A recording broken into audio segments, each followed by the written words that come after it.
हम पैरासाइट हैं। 11 राज्यों में आप निस्तो नाबूद हैं और पैरासाइट हम हैं। जिसके साथ आप जुड़े, आपने पहले उसी को निगलकर खत्म किया। ये परजीवी के अलावा पैरासिटिक आप हैं। मैं हूं यासिर मलिक। मेरे नेता से लेकर हम छोटे छोटे कार्यकर्ताओं के वीडियो को काट छाट करके अश्लील, घिनौनी, गंदी बातें करना, यह बीजेपी का असली चाल चरित्र चेहरा है। आप भावनात्मक तौर पर डीप फेक वीडियो दिखा करके अचानक किसी को आप चकाचौंध कर सकते हैं, स्तब्ध कर सकते हैं, आप भाव में बहा सकते हैं। और आप देख रहे हैं अपना YouTube चैनल YS3 न्यूज। ये वीडियो आज तक पे चला है। पूछिए अंजना जी से, वहां की बड़ी संपादक है, वो आपको बता देंगी। मैं थोड़ी अपने घर से लाई हूँ। राम मंदिर निर्माण के बाद उस सीट को हारने का अलग अर्थ है, ये आप भी समझते हैं राकेश जी?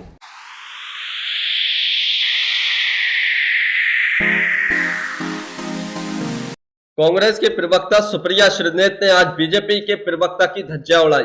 साथ ही साथ यूपी की बीजेपी सरकार में जो छीना झपटी चल रही है उसकी सारी पोल खोल कर रख दी सुप्रिया श्रीनेत ने। जो भी यूपी सरकार के अंदर जो मामला चल रहा है, जो विधायकों के बीच में आपस में, तो उसकी पूरी पोल खोल दी। साथ ही साथ अंजना ओम कश्यप ने बीजेपी के प्रवक्ता की भी क्लास लगाई और पूछा कि राम मंदिर के मुद्दे पर वो हार गए तो वो अपने आप को सफाई दे रहे थे बीजेपी के प्रवक्ता, लेकिन अंजना ओम कश्यप ने उनकी धज्जियां उड़ाई इसी विषय के ऊपर। साथ ही साथ यहाँ पर बीजेपी के प्रवक्ता के द्वारा कांग्रेस पार्टी को परजीवी कहा गया, जिसके बाद सुप्रिया श्रीनेत ने उनकी अच्छी खासी क्लास लगाई और परजीवी किसे कहते हैं, कौन परजीवी है, पूरी परिभाषा समझा दी। जिसके बाद बीजेपी के प्रवक्ता राकेश त्रिपाठी चौकन्न हो गए, यानी हक्का बक्का से रह गए। आप ये पूरी डिबेट जरूर देखकर जाइए, बहुत शानदार डिबेट सुप्रिया श्रीनेत ने की है। साथ ही साथ अंजना ओम कश्यप ने भी बीजेपी के प्रवक्ता से कुछ सवाल किए हैं जो आपको देखना जरूरी है। बीजेपी के प्रवक्ता लगातार किस तरीके से झूठ बोलते हैं इस डिबेट के अंदर, वो भी आप जरूर देखकर जाइए। आपके पास आते हुए सुप्रिया जी, क्योंकि देखिए वो चाहे ये वाली बैठक हो जो आज कार्य समिति की वहां पर हुई है, या फिर इससे पहले जितनी बैठकें हों, बीजेपी के नेताओं का ये कहना है कि एक झूठा नैरेटिव जमीन पर बनाया गया, हम उससे लड़ने के लिए आगे तैयार हो रहे हैं और वो अपने वोट प्रतिशत से गदगद दिख रहे हैं। आपका जवाब? और जेपी नड्डा जी ने जो कहा है उस पर भी आपकी प्रतिक्रिया। वो कह रहे हैं कि लोकतंत्र बचाने की जो बात करते हैं, उन्होंने इस संविधान के साथ सबसे बड़ा खिलवाड़ किया है। मैं तो न्यूज के लिए आज तक का ही नेटवर्क देखती हूं अंजना जी, और मैं यूपी तक पर ही खबरें पढ़ती हूं यूपी की। तो यूपी तक पर अभी आप ही के लोग खबर चला रहे थे और वहां से रिपोर्टिंग कर रहे थे। वहीं पर पढ़ा कि बस्ती और प्रयागराज के नेता जमकर मीटिंग में बरस रहे हैं। फिर कुछ बाइट्स सुनी जहां पर बस्ती के जो कार्यकर्ता हैं वो बाहर आकर कह रहे हैं प्राइवेट लिमिटेड कंपनी बना दिया है। 30-30, 35-35 साल से जो कार्यकर्ता हैं उनको पूरी तरह से इग्नोर किया जा रहा है। यही बात प्रयागराज वाले भी कह रहे हैं। यही जूतम बाजार, अयोध्या और सिद्धार्थनगर की समीक्षा बैठकों में भी हुआ था। मोती सिंह आप ही के नेता है, कह रहे हैं यूपी में जमकर भ्रष्टाचार है। रमेश मिश्रा आप ही के विधायक हैं जौनपुर से, अगर मैं गलत नहीं हूं तो। उन्होंने कहा है कि बड़ा फैसला लेना होगा, अभी जो स्थिति है किसी स्थिति में चुनाव हम लोग नहीं जीत सकते हैं, केंद्रीय नेतृत्व को बड़ा फैसला लेना होगा। तो मैं समझ नहीं पा रही हूं कि यह सवाल हमारे पास आ ही क्यों रहा है। आप ही को पहले अपना सिर फुटौल जो आपसी खींचातान है उसको खत्म करना है। पश्चिम में संगीत सोम और बलियान के बीच में तलवारें तनी थी, अब देख लीजिए बस्ती, प्रयागराज, अयोध्या, गोरखपुर, सिद्धार्थनगर, चलती ही जा रही है ये प्रक्रिया। सिर फुटौल बीजेपी में मचा हुआ है। और यहां पर एक बात कही गई, यहां पर आंकड़ों से कुछ खिलवाड़ की बात कही गई, बोला गया गलत नैरेटिव फैल गया। गलत नैरेटिव अगर होता तो 1.25 महीने बाद, 1.5 महीने बाद चुनाव हुए, कल परिणाम आए, 2 महीने बाद एक्चुअली, और परिणाम में 13 सीटें बीजेपी वाले लड़े, उसमें से 11 हारे। 11 पर बीजेपी खुद थी, 9 सीटें हारे और सिर्फ 2 जीते। ऐसा क्यों है? ऐसा इसलिए है क्योंकि आपकी जो झूठ की काट की हांडी है वो बार बार नहीं चढ़ेगी। और मैं उत्तर प्रदेश में आज हूं और मैं आपकी परमिशन से 20 सेकंड उत्तर प्रदेश पे एक विशेष टिप्पणी करना चाहती हूं। उत्तर प्रदेश की बेटी हूं, उत्तर प्रदेश में आज मैं हूं। उत्तर प्रदेश नंबर 1 बनने की बात करता था लगातार, नंबर 1, यूपी नंबर 1, दिल्ली तक में होर्डिंग लगी थी, पता नहीं कहां से और क्यों पैसा बहाया जा रहा था। नंबर 1 बन गया Uttar Pradesh. Custody, police custody में मौतों में नंबर 1, करप्शन में नंबर 1, फ्लॉप कानून व्यवस्था में नंबर 1, गरीब पर बुलडोजर चलाने पर नंबर 1। आज आप ही के चैनल पर मैं फिर से देख रही थी, यूपी तक पर, आपकी वेबसाइट पर देख रही थी, तमाम और चैनलों ने भी कवर किया, गरीब के घर पर लगातार बुलडोजर चल रहा है। अरे लोगों की जिंदगी भर की कमाई लग जाती है, आपकी जरा चेहरे पर शिकन नहीं आती उनका आशिया उजाड़ने में, तो यही लोग वोट दे रहे हैं ना। वोट देने वाले कोई दूसरे प्लैनेट से थोड़ी आएंगे। वो कह रहे हैं कि हमारे बेरोजगार की बात आप अभी भी नहीं करते हैं, महंगाई खत्म करने की बात अभी भी नहीं करते हैं, बुलडोजर आप चलाइएगा, हाथरस में इतने लोग शहीद हो गए उस पर कोई चर्चा नहीं है। तो मेरा अपना मानना है कि जो आईना है वो बीजेपी के अंदर वाले, आरएसएस और खुद जनता खड़ी होकर दिला रही है। जालौन में आज सवेरे का मामला है, राजकुमार को लेकर आप गए, उसकी कस्टडी में मृत्यु हो गई, घर वाले कह रहे हैं संगीन चोट के निशान है, मारपीट के निशान है। ये कैसे हो रहा है? ये कानून व्यवस्था है यूपी की, कानून व्यवस्था के नाम पर बुलडोजर है यूपी में, और आपको लगता है लोग चुप रहेंगे? जो लोगों ने लोकसभा में आपको नतीजा दिया उससे बदतर नतीजा होने जा रहा है विधानसभा में, और अभी दूध का दूध और पानी का पानी हो जाएगा। उपचुनाव, आप ठीक है, देखिएगा जो यहाँ पर 10 उपचुनाव हैं, उपचुनावों का हवाला देकर वो आपको, ठीक है, उपचुनाव का हवाला देकर वो आपको आईना दिखा रही हैं। क्या समझ में आ रहा है? और क्या वाकई सिर्फ उटवल आपस में ही नेताओं में हो रहा है? क्या ये बात सच है कि कार्यकर्ताओं में इस बात का भी गुस्सा है कि दूसरी पार्टियों के लोगों को लाते हैं, उनको टिकट भी मिल जाता है, उनको मंत्री पद भी मिल जाता है, और जो कार्यकर्ता दशकों से पैर घसीट रहे हैं आपकी पार्टी के लिए, मेहनत कर रहे हैं, उनकी कोई पूछ ही नहीं है? देखिए अंजना जी, भारतीय जनता पार्टी एक लोकतांत्रिक राजनीतिक दल है, मानवों का संगठन है, मानवीय भाव हो सकते हैं, पार्टी के भीतर किसी के अपने मन की भावना हो सकती है, लेकिन पार्टी एक अनुशासित कैडर बेस्ड ऑर्गेनाइजेशन है। कोई परिवार की प्राइवेट लिमिटेड कंपनी नहीं है जहां परिवार से किसी का आदेश आ गया और उसके बाद सब शांत, सब चुप, सब चापलूसी में लगे हैं, सब परिक्रमा में लगे हैं। भारतीय जनता पार्टी का न इस प्रकार का कभी नेचर रहा है, न इस प्रकार का कलेवर रहा है। भारतीय जनता पार्टी में बैठ करके परामर्श होता है, चिंतन हो रहा है, मंथन होता है, और पार्टी के कार्यकर्ता अपनी बातें मुखरता से कहते हैं। जैसा राजनीतिक दलों में लोकतंत्र होना चाहिए वैसा लोकतंत्र भारतीय जनता पार्टी में है, लेकिन भारतीय जनता पार्टी डिफरेंसेस के साथ में नहीं है। हमने देखा है कि कितने डिफरेंस कांग्रेस पार्टी की आइडियोलॉजी में है। कांग्रेस पार्टी कभी सेंटर की राजनीति करने की बात करती है, कभी सेंटर टू राइट हो जाती है, कभी सेंटर टू लेफ्ट हो जाती है। पार्टी की कोई विचारधारा ही नहीं है, और आज पूरी कांग्रेस पार्टी कैसे पैरासाइट पार्टी बन गई है। कांग्रेस पार्टी की हैसियत नहीं है कि उत्तर प्रदेश में अकेले दम पर खड़ी हो सके। अकेले दम पर चुनाव लड़ने की हिम्मत जुटाते हैं ना, तो एक विधायक और एक सांसद जीतने में भी लाले लग जाते हैं। आज समाजवादी पार्टी की बैसाखी के दम पर उत्तर प्रदेश में कुछ सीटें जरूर कांग्रेस पार्टी के पास आ गई हैं, लेकिन इतने मुगालते में नहीं आ जाना चाहिए, इतना आत्ममुग्धता में नहीं आ जाना चाहिए। ग्रेस मार्क के साथ आप पास हुए हैं। भारतीय जनता पार्टी अभी भी फर्स्ट डिवीजन है। भारतीय जनता पार्टी की अपेक्षा थी कि हम डिटेंशन लेकर के आएंगे, हम 90% नंबर लेकर आएंगे। हम इस बात से जरूर निराश हुए कि हम 90% अंक नहीं लेकर के आ सके, हम 400 पार का नारा साकार नहीं कर सके, लेकिन तीसरी बार नरेंद्र मोदी के नेतृत्व की सरकार बनी है। इस सच्चाई को कांग्रेस पार्टी अभी स्वीकार नहीं कर पा रही है। कांग्रेस पार्टी इस बात में खुश है कि 400 पार नहीं कर पाए हैं, ये 99 सीटें पर रह गए, ये 100 का आंकड़ा पार नहीं कर पाए। इस बात को लेकर के कांग्रेस पार्टी में कोई मातम नहीं है, कांग्रेस पार्टी में कोई आत्मचिंतन नहीं है। ये भारतीय जनता पार्टी आत्मचिंतन करने का काम करती है। हमने जो लक्ष्य तय किया था, हम उस तक क्यों नहीं पहुंच पाए? ठीक है सुनील यादव जी, मैं इसके बाद आपके पास आऊंगी। एक बार सुप्रिया जी एक कमेंट इस पर थोड़ा सा करना चाह रही हैं। वो परजीवी कह रहे हैं पैरासाइट कांग्रेस पार्टी को, दूसरी पार्टी के साथ गठबंधन में आप यूपी में कुछ सीटें जीते हैं, उस पर ज्यादा खुश होने की जरूरत नहीं है। वो कह रहे हैं अभी भी, और प्रधानमंत्री ने भी कहा था कि 240 आउट ऑफ 543, मतलब एक बच्चा था, उन्होंने पीएम ने बहुत हमला किया कि जितने मार्क्स पर आप लोग खुश हो रहे हैं वो खुश होने की कोई वजह है नहीं। पीएम ने जिन शब्दों को प्रयोग करके हमला किया था, जब उनके शब्दों का प्रतिकार मिला तो चुप हो गए पीएम।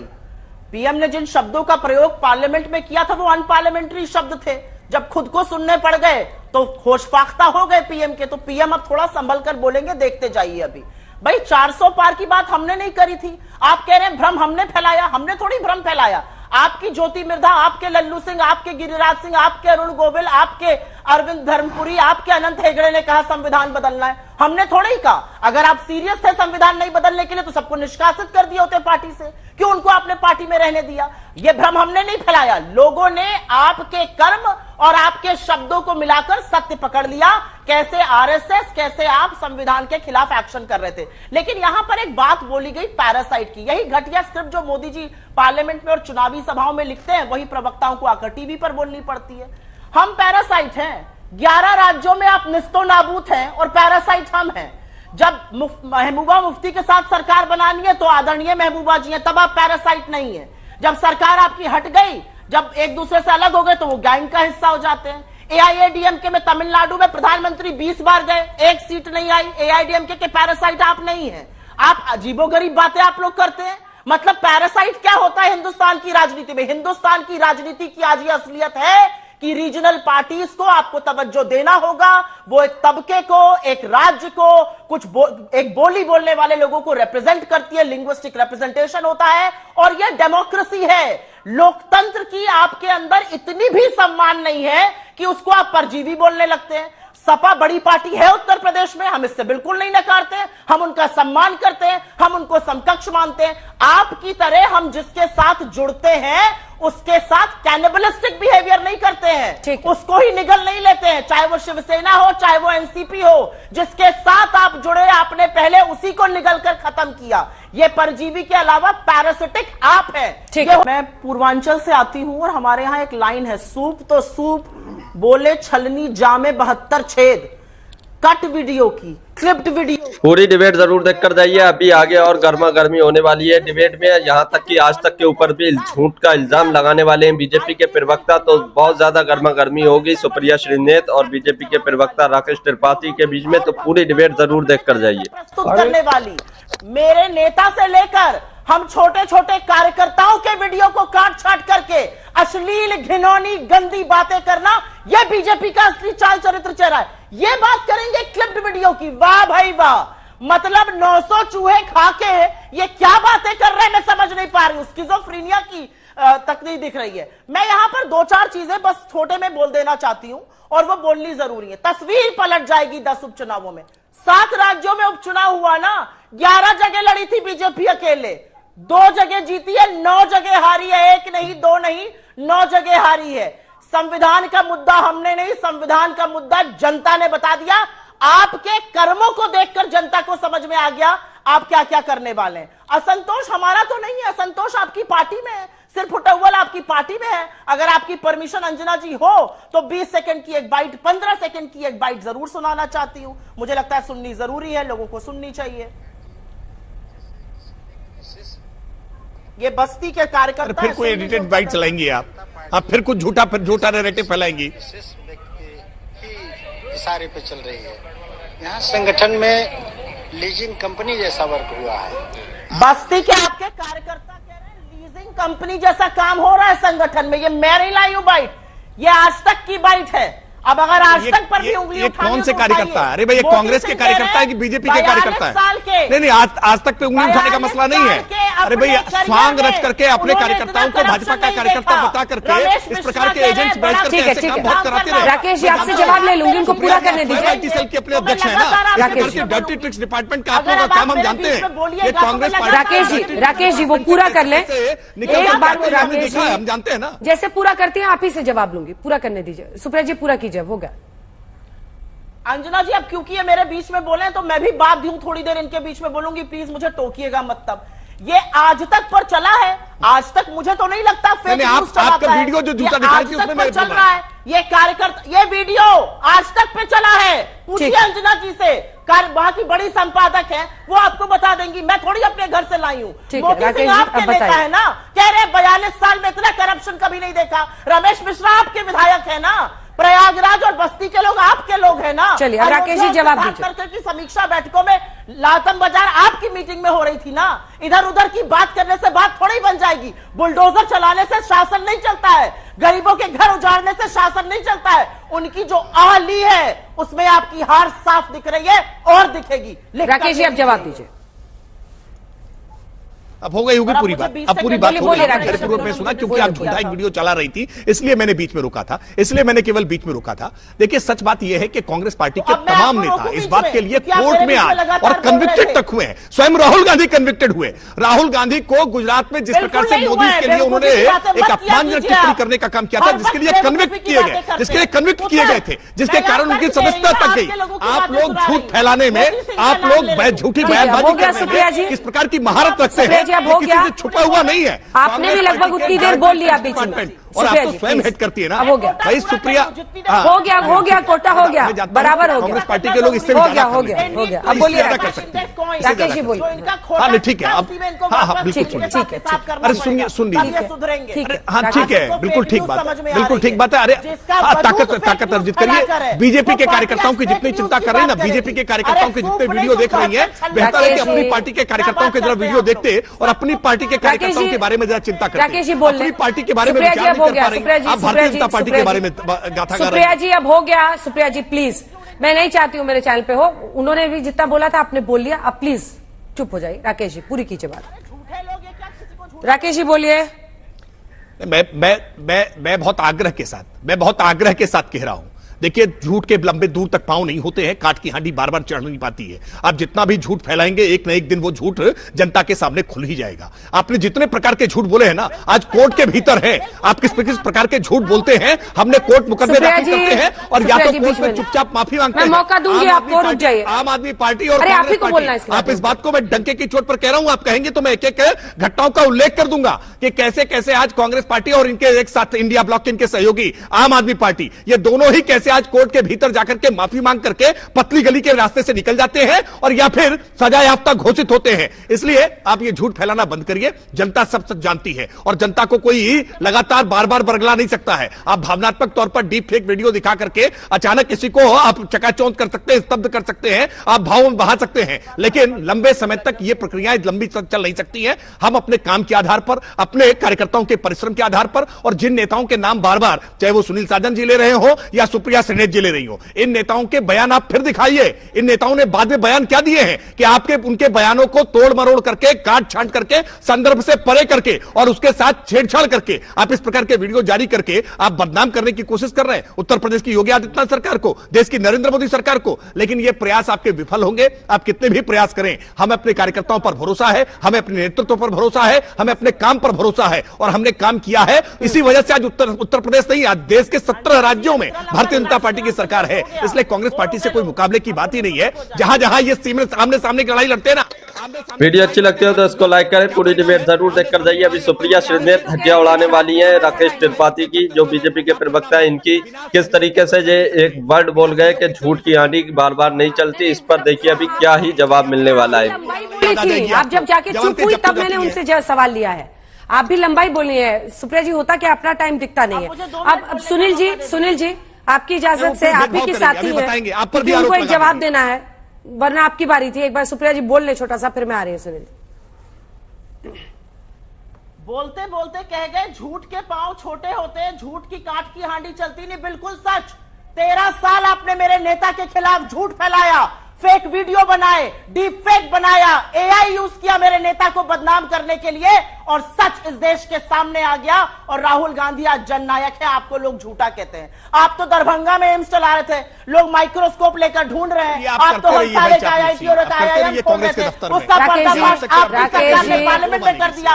अगर अब आप लगातार बोलिएगा, अपनी बारी का इंतजार राकेश जी, आपको बोलने नहीं मैं आपको मौका दूंगी। असलियत ये है कि भारतीय जनता पार्टी का जो शासन है उत्तर प्रदेश में, वो बुलडोजर से चलता है। हिरासत में मौतें होती हैं, करप्शन में नंबर 1 है। सबसे बड़ी बात यह है कि यहां के एक सांसद के बेटा मुख्य अभियुक्त है लखीमपुर नरसंहार का। केंद्र सरकार ने उसको बचाया, राज्य सरकार ने बचाया, जनता ने उसको हरा दिया। यह असलियत है उत्तर प्रदेश की। और जनता 10 उपचुनावों में आपकी जो बोरिया बिस्तर बंद करेगी, तब आपको समझ में आएगा कि अहंकार का अंत जनता ने किया। अयोध्या हार गए आप। मैं छोटी सी एक बात आपसे पूछना चाहती हूं, प्रभु राम तो सबसे ऊपर है ना, प्रभु राम को ही भूल गए आप लोग। एक बार जय श्री राम नहीं कहते आप लोग। प्रधानमंत्री ने पार्लियामेंट में रशिया में अपनी पार्टी की मीटिंग में रामचंद्र जी का नाम ही नहीं लेते। 2 घंटा 14 मिनट बोले, एक बार अयोध्या पर नहीं बोले, एक बार श्री राम का नाम नहीं लिया। इतनी कुंठा है आप लोग को इतनी कुंठा है कि आप भगवान शिव की तस्वीर देखकर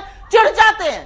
क्या स्वयंभू ठेकेदार बने हुए हैं आप धर्म के? आप किसी के सगे नहीं हैं, आप सिर्फ सत्ता की लोलुपता के सगे लोग हैं। यह असलियत है आपकी और यह जनता समझ चुकी है। जिस जनता को आपने बेरोजगार रखा है और महंगाई से मारा है। अब जवाब दीजिए, इसके बाद सुनील जी की बारी होगी। देखिए अंजना जी, देखिए कैसा झूठा नैरेटिव आपके चैनल के सामने बैठकर बनाने का काम कर रही है कि अयोध्या भारतीय जनता पार्टी हार गई। अरे भाई, अयोध्या लोकसभा नहीं है, उसका नाम फैजाबाद है, और फैजाबाद लोकसभा में अयोध्या जो विधानसभा है वो भारतीय जनता पार्टी जीती है। और भारतीय जनता पार्टी कोई पहली बार फैजाबाद नहीं हार गई है। आपके निर्मल खत्री वहां से कांग्रेस पार्टी से सांसद हुए थे, भारतीय जनता पार्टी वहां पहले भी चुनाव हार चुकी है। कोई ऐसा करिश्मा नहीं हुआ है जिसको लेकर के आप ये गढ़ने का काम कर रही है। और राम जन्मभूमि का मुद्दा हमारे लिए कभी भी राजनीतिक मुद्दा नहीं रहा है, हमारे लिए आस्था का मुद्दा था, हमेशा उसको कहते रहे। राम मंदिर निर्माण के बाद उस सीट को हारने का अलग अर्थ है, ये आप भी समझते हैं राकेश जी? भूल गए कहना? नहीं अंजना जी, बाबरी ध्वंस के बाद हारने का भी वही अर्थ होता है। बाबरी ध्वंस होने के बाद हारने के बाद भी हारने का वही अर्थ होता है जो प्रभु राम के मंदिर बनने के बाद होता है। प्रभु राम के मंदिर को लेकर के हमारी आस्था, हमारी संकल्प में कभी कोई कमी नहीं थी। तो दोस्तों, आपने ये पूरी डिबेट देखी, आपको ये डिबेट देखकर कैसा लगा अपनी राय जरूर देकर जाइए। साथ ही साथ कांग्रेस की प्रवक्ता सुप्रिया श्रीनेत ने जिस तरीके से राकेश त्रिपाठी जो बीजेपी के प्रवक्ता है उनकी धज्जियां उड़ाई, और राकेश त्रिपाठी ने कांग्रेस पार्टी को, पूरी पार्टी को परजीवी कहा था कि वो उत्तर प्रदेश में जो सीटें जीते हैं वो सपा के गठबंधन से जीतकर वो उछल जाता रहे, तो उस पर सुप्रिया श्रीनेत ने क्या प्यारा जवाब दिया था, आप लोगों ने देखा। उसके बारे में क्या कहते हैं, अपनी राय जरूर दीजिए। जब अयोध्या की बात आती है तो बीजेपी के प्रवक्ता कहते हैं कि अयोध्या कोई लोकसभा की सीट नहीं है, वो फैजाबाद की सीट है और वो हम पहले भी हार चुके हैं। इस पर अंजना ओम कश्यप ने उनकी क्लास लगाई कि राम मंदिर का मुद्दा आप बीजेपी पार्टी बहुत ज्यादा जोरों शोर से उठा रही थी, लेकिन उसके बाद पहली बार चुनाव में ही हार गए। तो इस पर बीजेपी के प्रवक्ता की किरकिरी हुई, सुप्रिया श्रीनेत ने भी किरकिरी की, आप लोग देखकर आए। इस पर क्या कहते हैं, अपनी राय जरूर दीजिए। अगर आपको ये वीडियो अच्छी लगी हो तो इसको लाइक करें। अगर आप भी गोदी मीडिया का विरोध करते हैं तो हमारे चैनल YS3 न्यूज को अभी सब्सक्राइब करें।